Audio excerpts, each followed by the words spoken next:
आदर्श Vidya Mandir secondary school की online classes में आपका स्वागत है। क्लास 7 सब्जेक्ट इंग्लिश में चैप्टर हम पढ़ रहे थे fire, friend and foe. Chapter number 1 आग, मित्र और दुश्मन, शत्रु। इसका एक पार्ट हमने पढ़ लिया था। हमने देखा था कि जो प्रारंभिक मनुष्य था उसे आग के बारे में कुछ भी पता नहीं था, पर आग से होने वाले नुकसानों को उसने देखा था ज्वालामुखी के रूप में और आकाशीय बिजली के रूप में, इसलिए वो बहुत डरा हुआ था।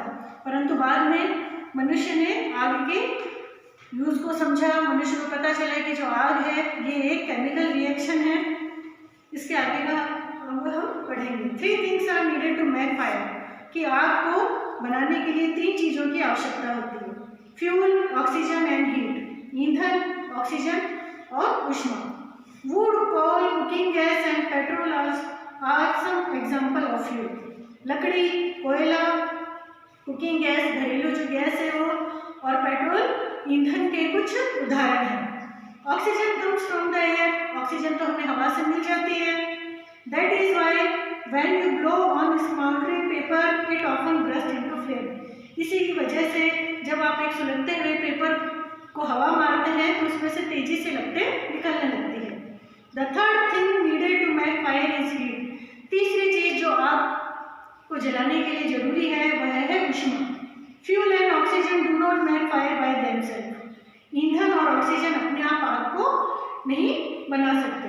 और ये न्यूज़पेपर और stick laying in the open would not catch fire on itself. एक न्यूज़पेपर या एक लकड़ी जो खुले में पड़ी हुई है वो अपने आप आग नहीं पकड़ सकती। जैसे ये लकड़ी, हमारे पास ये कागज का डब्बा है, ये फ्यूल, इसे हम मान सकते हैं, परंतु ये अपने आप आग नहीं पकड़ेगा जब तक कि इसको हीट नहीं दी जाएगी। तो burn a piece of paper और वुड, एक कागज के टुकड़े को या लकड़ी को जलने के लिए we heat it before it catches fire, हम उसे ऊष्मा देते हैं जिससे वो आग पकड़ता है। We generally do it with a lighted match, ज़्यादातर ये हम माचिस से करते हैं। Every fuel has a particular temperature, हर ईंधन का एक विशेष तापमान होता है at which it begins to burn, जिस पर वो जलती है। This temperature is called the flash point. इस टेम्परेचर को हम दहन बिंदु कहते हैं, और kindling temperature of the fuel, या किसी भी ईंधन का ज्वलन तापमान कहते हैं। It is sometimes said that fire is a good servant but a bad master. कभी कभी ये कहा जाता है कि आग जो है वो बहुत अच्छा सर्वेंट है, परंतु एक मालिक बहुत बुरा है। It only means that fire is very useful as long as it is kept under control. ऐसा कहने का मतलब ये है कि जब तक आग हमारे नियंत्रण में है तब तक वो बहुत ही यूजफुल है हमारे लिए। फॉर इंस्टेंस, उदाहरण के लिए, we use it to cook power food, हम आग का प्रयोग करते हैं खाना बनाने के लिए। वार पावर होम, अपने घर को गर्म करने के लिए सर्दियों में। एंड टू जनरेट इलेक्ट्रिसिटी, या बिजली के उत्पादन में। But on the other hand, परंतु दूसरी ओर, if fire get out of control it, यदि आग हमारे नियंत्रण से बाहर हो गई, कैन बी वेरी डेंजरस, तो बहुत खतरनाक हो सकती है। ईच ईयर, प्रत्येक साल, thousand of homes and shops are damaged by fire. हजारों घर और दुकानें आग से क्षतिग्रस्त होते हैं। Vast area of forest are also destroyed, बड़े बड़े विशाल क्षेत्र में फैले हुए जंगल नष्ट हो जाते हैं। And 100 of people are killed और इंजर्ड, हजारों लोग घायल हो जाते हैं, मारे जाते हैं। Just as 3 things are needed to start a fire, जिस प्रकार 3 चीज़ों की आवश्यकता होती है आग जलाने के लिए, there are 3 main ways in which a fire can be put out. उसी प्रकार से 3 तरीके हैं जिनसे हम आग को बुझा सकते हैं। इन ईच, प्रत्येक में, one of the 3 things needed for burning is taken away. जो 3 चीज़ें आग जलने के लिए आवश्यक है उन्हें अगर हटा दिया जाए तो आग बुझा सकते हैं। फॉर एग्जाम्पल, उदाहरण के लिए, we can take away the fuel, ईंधन को ही हटा दीजिए।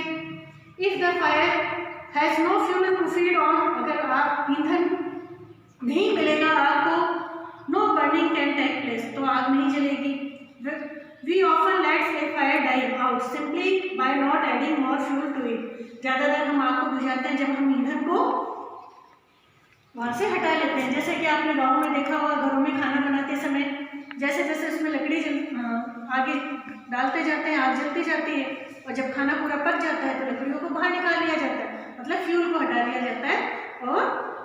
बंद हो जाती है। The second way of putting out a fire is to prevent oxygen from reaching it.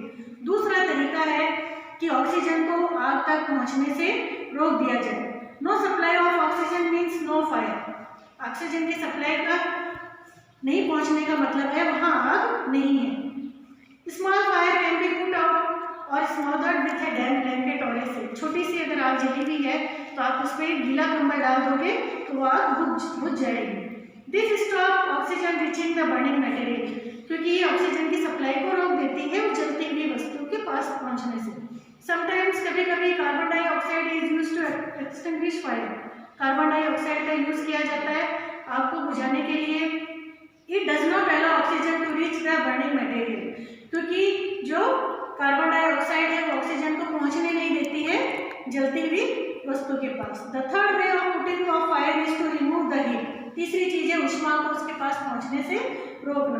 If the temperature can be brought down below the flash point, यदि तापमान दहन बिंदु से नीचे चला जाए, द फ्यूल स्टॉप बर्निंग, तो बस जो फ्यूल है ईंधन है वो जलना बंद हो जाएगा। You blow on a burning match stick और a candle to put it out. आप किसी भी जलती हुई मोमबत्ती को या मैच स्टिक को हवा मारकर बुझा सकते हैं। इन डूइंग सो, ऐसा करते समय you remove the hot air around the flame. आप जो गर्म हवा होती है उसे वहाँ से हटा देते हैं। And the candle goes out, और जो मोमबत्ती है बुझ जाती है, क्योंकि उसके वहाँ से जो टेम्परेचर होता है, जो बर्निंग टेम्परेचर है उसका, वो कम हो जाता है। इस चीज़ को हम प्रैक्टिकल करके देखते हैं। ये देखिए हमारे पास एक जलती हुई मोमबत्ती है, ठीक है, इसकी फ्लेम है, और इसे बुझाने के लिए अगर हम इसे फूंक मारते हैं, फूंक मारने से क्या होता है, इसके आसपास की जो हॉट एयर है वो फैल जाती है। फैलने की वजह से उसका जो टेम्परेचर है, बर्निंग टेम्परेचर है, वो डाउन हो जाता है, गिर जाता है, जिसकी वजह से वो बुझ जाती है। इसी एक्सपेरिमेंट को आप ऐसे भी कर सकते हो, एक जलती हुई चीज़ को अगर आप उसको बंद कर दोगे तो वहाँ पर ऑक्सीजन की सप्लाई बंद हो जाएगी, और वो जो आग है, फायर है, वो अपने आप जलना बंद हो जाएगी। आज की वीडियो में हम इतना ही देखेंगे, इसके आगे का पार्ट हम इसके नेक्स्ट वीडियो में देखेंगे। Thank you.